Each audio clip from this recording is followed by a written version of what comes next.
Hello everyone and welcome to my Adobe Photoshop tutorial. My name is TJ Style, and in this video I'm going to show you how can you create border effects inside Adobe Photoshop. So I'm just going to be showing you a very quick example of how can you create border effects, and we're going to go through some basic ones, and then we'll even take a look at adding in some filters for enhancing those border effects. Okay, so I've got a very good image right now, and first things first, I'm just going to remove the background lock.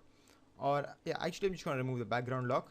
So that's done. Now I'm going to duplicate this layer by pressing Ctrl J, and you can actually rename these files, but I'm just going to work with how they are right now. I'm going to select this the below file.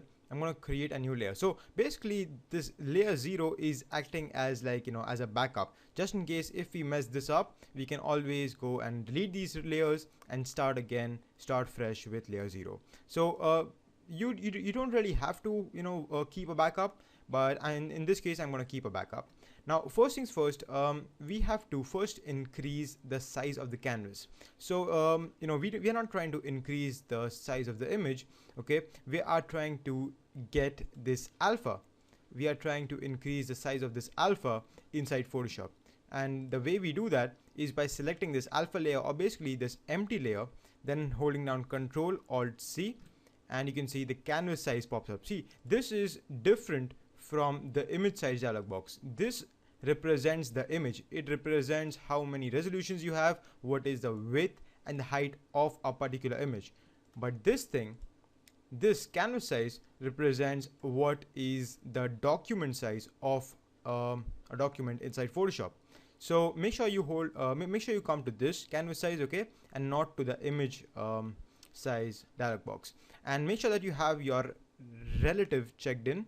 And now that is checked in, add in the width and the height of 1.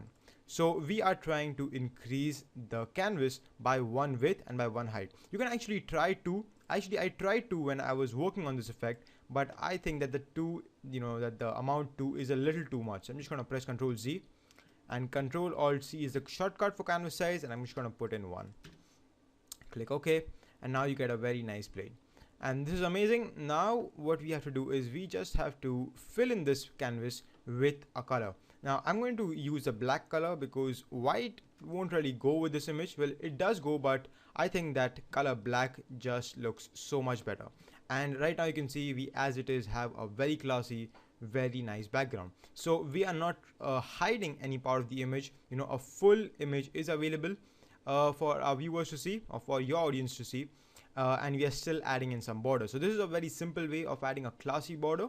Okay, now if you want to add in some more effects to your borders, then this is how you do it. First things first, you have to select, actually you have to make like a selection of the image, and the way you do that is by holding on the Control key and clicking on the thumbnail over here, and as you can see that it just creates a very quick selection. Now go to select, modify, and take in expand. And right now you can actually, I'm going to take in 15. Okay, now you have to experiment what suits your image the best, because every image is a little different from one another. Okay, and I'm sorry I cannot provide this image to all my viewers for practicing, because I just cannot. I'm really sorry for that. Anyways, click expand by 15, click OK, and you can see it just kind of boofed up a little. You can see that, and that's exactly what we want. Now we're going to go to our layer copy, or basically our duplicate of our background, and we're going to add in a mask. So what we are trying to do is we are trying to remove all this much part of the image, right? We're trying to remove this much part, and we are trying to reveal the background. And now make sure that the mask is selected, then go to filter, and then go to filter gallery, and once you are over here, take brush strokes and take the spatter effect. It's kind of a very different effect. I don't know how to explain this, but I think this works very nicely with this effect, because I tried in some different things, but they weren't really working out for me. So this really works good. Anyways, I'm going to just play around with the settings, and right now you can see the more you play with it, and the more different kind of effects you can get.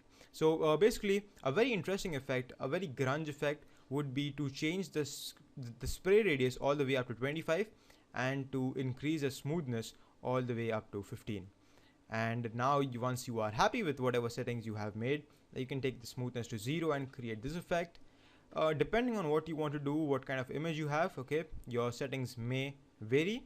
And if you want to experiment a little more, then duplicate the splatter effect and then work with, I think, dark strokes, because dark strokes is really nice, you know, a very nice combination with splatter. And of course, experiment, you know, experiment is the key to success inside Photoshop. So do that and you think it'll be good. So yeah, I think this combination really looks good. Click OK once you're happy, and you can see that you get a very organic, very grunge, very different, very unique border effect inside Photoshop. So in this video, I just showed you how can you create 2 different border effects. Okay, very easy to create, beginners friendly. And to complete the entire look, you can just add in an adjustment, say curves. I'm gonna go work with curves, and I'm gonna add in a little contrast, and I'm actually gonna go for a warm effect, because I've actually experimented with this image. I already know that the warm effect really looks good. So something like this. And now if I change the blend mode to hard light, really looks good. And you know, add in some more text, add in some more details, maybe do some retouching, and the image will look very nice. You can just do a little retouching on the image and everything will look good. So thank you for watching my video. Please subscribe to tutorials for graphics, and thank you for watching my video, guys. If you like this video, make sure that you like this on YouTube, so a lot of people get to watch this. Okay, and like my Facebook page, the link is gonna be in the description. I will see you all next time. Thank you so much for watching. Take care, friends.